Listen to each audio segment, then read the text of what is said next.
उत्तराखंड के ऋषिकेश में एक महिला रिसेप्शनिस्ट की हत्या करके लाश नहर में फेंक दी गई क्योंकि 19 साल की इस लड़की ने भाजपा नेता के बेटे के कहने पर भी वेश्यावृत्ति करने से इनकार कर दिया था। रिजॉर्ट मैनेजर भाजपा नेता का चमचा, रिजॉर्ट का सह प्रबंधक भाजपा नेता का चमचा और रिजॉर्ट में ये सब काम करवाने की जिद करवाने वाला मालिक खुद भाजपा नेता का बेटा।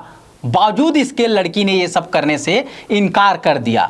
पलट कर जवाब देने वाली लड़कियां, मालिक को इनकार करने वाली लड़कियां भला किस रसूखदार को पसंद होती हैं। दरिंदों ने मारकर बॉडी को नहर में फेंक दिया। रिजॉर्ट का प्रबंधक गिरफ्तार हो चुका है, रिजॉर्ट का सह प्रबंधक गिरफ्तार हो चुका है और मालिक भाजपा नेता पूर्व मंत्री विनोद आर्य का बेटा पुलकित आर्य भी गिरफ्तार हो चुका है। इनकी करतूतों का खुलासा पुलिस कर रही है। दावा है कि इन्होंने जघन्य अपराध स्वीकार कर लिया है। नमस्कार, मैं समर राज बोलता हिंदुस्तान में आपका स्वागत है। 19 साल की अंकिता भंडारी ने अभी कुछ दिन पहले ही उत्तराखंड के ऋषिकेश स्थित एक रिजॉर्ट में रिसेप्शनिस्ट के तौर पर काम करना शुरू किया था।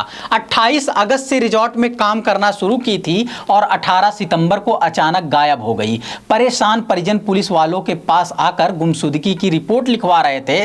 परिचित पड़ोसी और यार दोस्त सोशल मीडिया पर गुमशुदा लड़की का ट्रेंड चला रहे थे। गुमशुदगी के पीछे इसके बॉस और बॉस के बॉस या कहें सबसे बड़े बॉस हैं, इस बात को शायद नहीं समझ पा रहे थे। हालांकि अंकिता के परिजन पहले से ही रिजॉर्ट के संचालक और मैनेजर पर शक कर रहे थे, इसलिए उनसे पूछताछ करने का पुलिस पर दबाव बना रहे थे। इस बीच तमाम खबरों से पता चला कि रिजॉर्ट के संचालक और मैनेजर फरार चल रहे थे। मुख्य आरोपी यानी पुलकित आर्य और रिजॉर्ट प्रबंधक सह प्रबंधक तीनों अब गिरफ्तार कर लिए गए हैं। इनसे पूछताछ की जा रही है, तब करतूतों का पता चल रहा है। इन्हें कितनी कड़ी सजा मिलेगी और इसके पहले इन्होंने कितनी लड़कियों को इस काम के लिए मजबूर किया था, इस पर दावे के साथ कुछ दिन बाद ही कुछ कहा जा सकेगा। अंकिता भंडारी के पहले इन्होंने कितनी लड़कियों को वेश्यावृत्ति में धकेला और कितनों की जिंदगी बर्बाद की होगी, ये सब भी जांच पड़ताल और पूछताछ के बाद ही पता चलेगा। मगर बड़ा सवाल है कि भाजपा नेता और पूर्व मंत्री के बेटे की